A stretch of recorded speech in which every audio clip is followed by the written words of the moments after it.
일본군의 침공이 임박했다. 가짜 정보를 풍문으로 폭탄을 날려서 어뢰를 쏴서 잘못 공격하면 우리가 당할 수가 있거든요. 오히려 대치기 당해서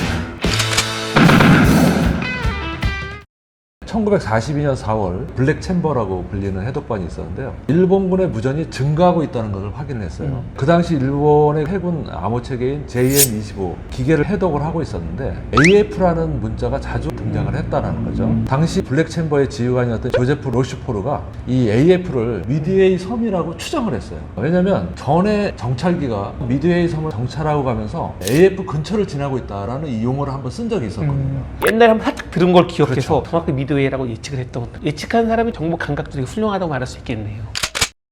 근데 문제는 추정만 할 뿐이지 확인을 해야 되는 근거가 필요하거든요. 그래서 이제 이 로시포르 중령이 니미츠 제도, 유명한 해군 제도 있죠. 일본군의 침공이 임박했다라는 정보를 제공하면서 AF가 자주 언급되고 있는데 미드웨이 섬일 거라고 상당히 가능성이 있어 보인다. 이것과 관련해서 유도 작전을 한번 써보자. 이렇게 제안을 했는데 제독이 허용을 해준 거죠. 유도 작전이라는 게 뭐냐면은 미드웨이 섬에 담수 시설이 고장났다라는 가짜 전문을 평문으로 한번 날려보는 거예요. 일본군이 이걸 어떻게 반응을 하는지 보기 위해서죠. 결국 평문으로 송신을 했는데 이틀 후에 도청된 일본군 암호문 중에 AF의 물 부족이라는 내용이 해독된 거죠. 바로 걸렸네요. 예, 결국 이제 확정을 한 거죠. AF는 미드웨이다. 그래서 이제 공격 지점을 미리 알게 된 거죠. 미국은. 공격 지점을 알았기 때문에 미국은 전력을 다 동원을 했어요. 그 중에 4대 항공모함이 동원이 됐는데요. 2대는 정상이었지만 2대는 진주만 공격 때 거의 방파됐었던 항공모함을 수리를 해가지고 겨우 이렇게 참전을 하는 쩔뚝쩔뚝하면서 4대의 항공모함 체제를 갖췄거든요. 진짜 모든 걸 올인했네요. 예, 방커지까지. 예. 근데 일본은 8대의 항공모함을 동원을 했거든요. 거의 2배의 전력을 가지고서 미드웨이 해전을 공격을 시작을 했던 거죠. 미국은 알고 있기 때문에 군사적 열세를 가지고서 자기들보다 2배나 강한 일본 해군을 어떻게 격파를 하느냐, 이것이 굉장히 중요한 군사작전이었거든요. 항공모함을 그 당시 때려잡는 방법은 결국 전투기가 가서 폭탄을 날려서 어뢰를 쏴서 파괴시키는 뭐 이런 방법밖에 없었습니다. 그렇기 때문에 먼저 발견하는 게 가장 좋은 거예요. 그 당시 정찰활동은 참 원시적이었습니다. 망원경으로 조종사가 위에서 바다를 보고서 배가 가나안가나 찾아보는 거예요. 전부였어요. 그런 원시적인 방법으로 정찰활동을 했는데 아무리 찾아와도 일본 배는 보이지 않은 거예요. 거의 포기할 때쯤 마지막 정찰팀이 일본의 해군 선단을 발견을 하게 됩니다.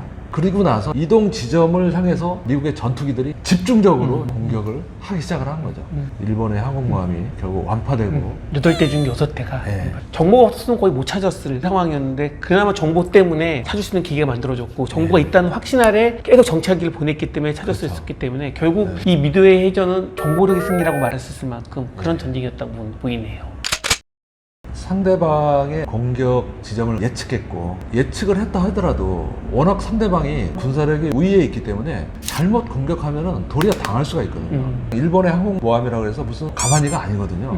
거기도 다 방어 전투력이 있고 전투기가 또 항공모함에 실려 있고 무엇이 문제였냐면은 미군이 기습 공격을 할 거라는 거 전혀 예측하지 못했어요. 그리고 전투기가 상대방을 공격하기 위해서는 일단 항공모함을 무조건 때려야 돼요. 그래야만 전투기들이 힘을 못 쓰거든요. 보급을 받지 못하니까.